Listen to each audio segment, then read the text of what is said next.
Welcome back to Alpha Commerce Academy. So आज हम करने वाले हैं that is Indian Contract Act 1872। ये जो ईयर है इसका बहुत इंपॉर्टेंट है, आपने इसको ज़रूर याद करना है। Indian Contract Act 1872।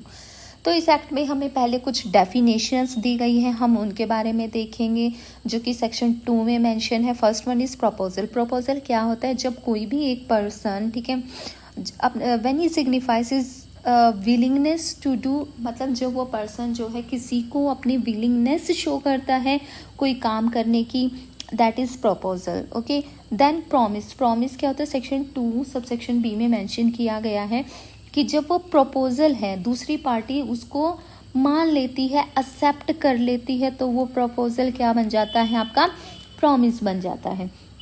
Next, reciprocal promise means promise from which the consideration or part of the consideration for each other are called reciprocal promises। मतलब consideration जो है कुछ उसका आपने कर लिया है, that is reciprocal promise।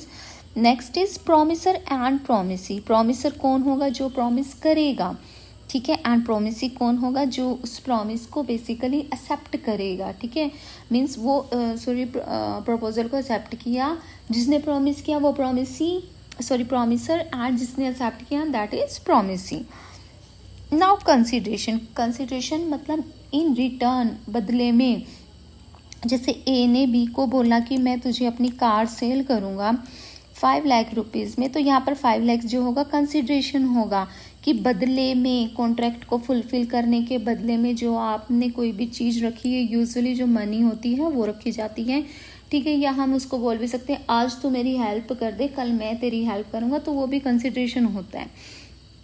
Then agreement. Okay, every promise and every set of promise forming the consideration for each other is an agreement. जब प्रॉमिस में कोई कंसिडरेशन आ जाता है तो वो क्या बन जाता है? आपका एग्रीमेंट बन जाता है। Then contract. जब उस एग्रीमेंट को लॉ जो है एनफोर्स कर देता है तो वो क्या बन जाता है? आपका कॉन्ट्रैक्ट बन जाता है। Then voidable contract, an agreement which is enforceable by law at the option of one और more of the parties thereto, but not at the option of the other, और other is called voidable contract. Means यहाँ पर हमारी 2 parties थी, ठीक है, अब जो कोर्ट ने, जो लॉ ने है उसको एनफोर्स कर दिया, लेकिन सिर्फ ए के कहने पे है, ठीक है, बी का इसमें कंसेंट नहीं लिया गया, तो ये क्या होगा? आपका वॉइडेबल कॉन्ट्रैक्ट होगा। एंड वॉइड एग्रीमेंट क्या होगा? An agreement that enforce not enforceable by law, means agreement जिसको कॉन्ट्रैक्ट नहीं बनाया गया। ओके, मीन्स लॉ ने उसको एनफोर्स ही नहीं किया, that is void agreement. Then void contract क्या है?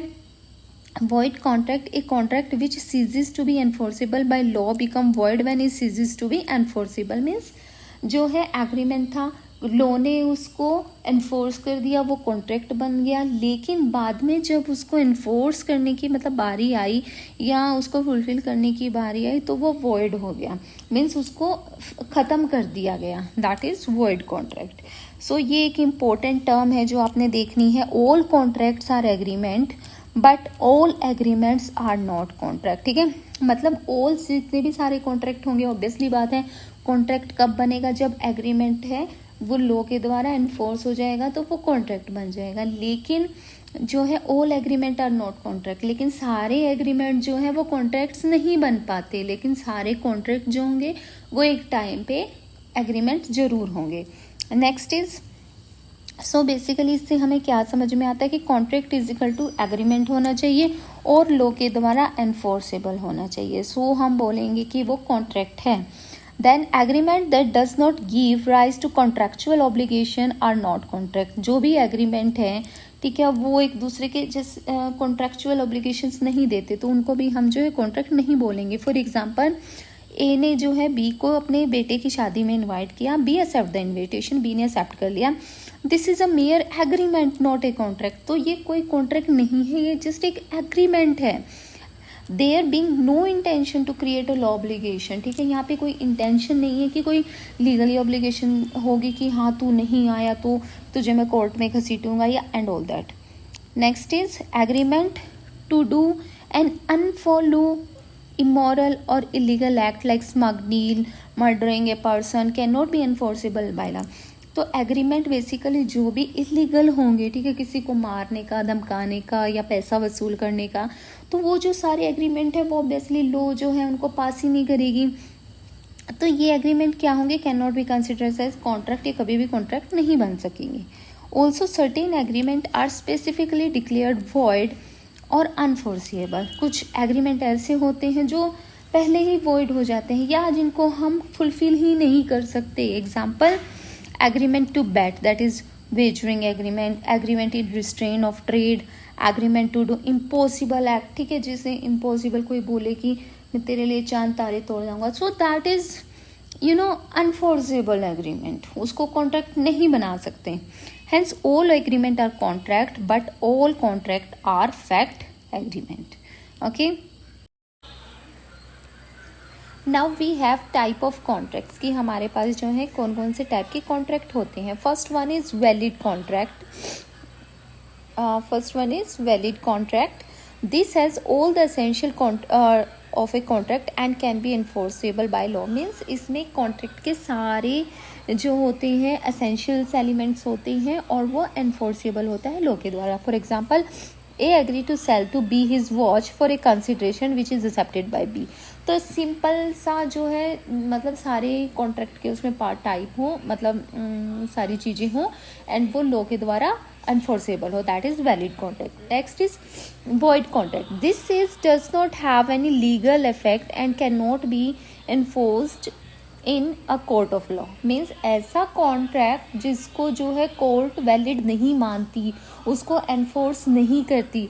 For example, A and B of different countries contract to trade with each other before the transaction was breakout.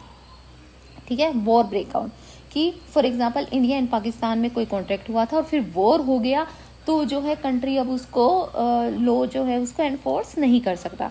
Next, voidable contract, this is enforceable by law at option of one और more party but not at option of others. Means एक के द्वारा, means एक party के द्वारा ही जो है, एक फॉर एग्जांपल दो पार्टी थी ए एंड बी, ओनली ए के कंसेंट पे जो है वो कोर्ट में मतलब लॉ जो कॉन्ट्रैक्ट पास हो गया, लेकिन बी की सहमति नहीं ली गई और बी ने बाद में बोला कि नहीं था, सो वो वॉइडेबल हो जाएगा।